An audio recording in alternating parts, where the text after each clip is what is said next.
In every inventory team, there is at least one tree spotter, and the job of that person is self-explanatory. They have to identify the commercial species which can be logged for cash. Today we're going to follow two experienced instructors whom themselves are tree spotters attached to the Forestry Training Center, as they teach a batch of students the basics about tree identification at their Mariwa camp. Before the students head into the forest, they have a safety briefing. Now with this tree identification that we're doing, we can go around the tree. You got to be careful. You got to watch before you go, because with the rain and the forest is home to a lot of things, right? So you got to be prepared. Now in the forest, you got to be your brother's keepers. If you're walking through the trail and you see a hole, so that somebody can accidentally step into it and topple over, get injured, tell somebody that, well, there's a hole, you step over. When you're crossing these fallen logs, you don't jump over. You step on the log, you look down, and then you step. Because sometimes by the time you jump over, so you jump into some vines that you see hanging, don't pull. Because sometimes there's a broken branch, you can come down, right? We don't want you to be wandering off. We are responsible for you, right? So if by chance you want to go off, tell somebody. So I'm going for next, we're going up for 2 minutes or 3 minutes. So we can, once a certain time pass and we can't see you, we can shout for you. Now it's time to start learning all about the trees that will earn them a salary at the end of the month. The first few trees are around base camp. Anybody ever see a greenheart before? Standing greenheart? Well, this is one. This is how it looks, right? See the length? Now look at the formation. This, we term this as solemn buttress, right? Solemn buttress. The bark, you have these flakes, right? When you slash it, this is how it looks.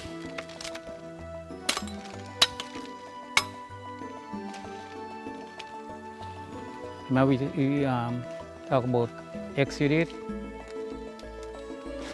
right? You can feel it. After time, you can staining something. Ituri walabo. Yeah. Now look at the bark. This is the bark, right? Right? So this now, some people call it the hard walabo. Now, this is the one that GPL uses for lantern pole, and some people use it to fence posts, shingles, and so on, right? Now,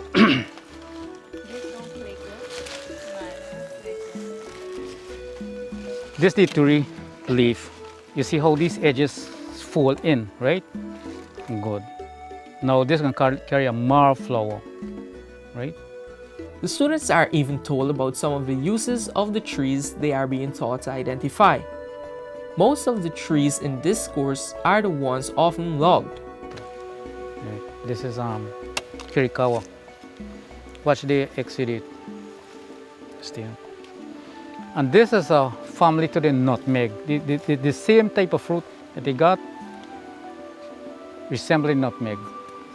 You got a lot of fruits that drop out. Yeah. Just when you chop the nutmeg tree, it's just a look. The leaf is the same like the nutmeg. See the look? Blue stripes. The stripes, but this stripes now is a little bit bigger than the Tamanero, right? But the color is actually the same, right? And when you chop it now, it would carry out a white milk, right? Now that is used to make the balata. Right? And likewise now this would hardly be on the white sand. The leaf is this is the leaf. See the difference? Now this is one of the things that we got to know, right? If you got to learn tree identification, is to identify the tree when you look at it, right? Yeah, right? See the difference with the leaf? It's not, it carries this kind of cross grain when you go straight across. When you go straight, yeah.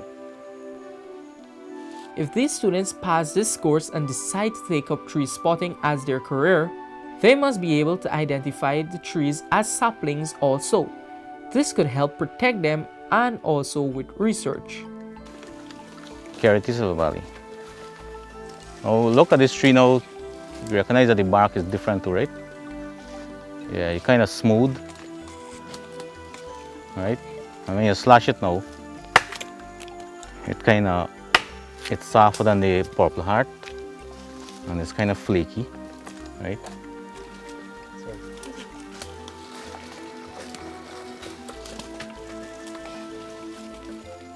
See the color of the bark, kind of gray with some white dots on them, right? So this is how most of the Carroty Silver Valley would look, right? Now we're looking at here. This is a black Kakarali. Black Kakarali. Now we look at the bark again. See, the bark is different. It's kind of slight flaky, right? And you see the impression leaf there. So it's not kind of smooth. And the difference now, when you slash this, it's kind of stringy, right? So you can peel it out. You can actually peel it, right?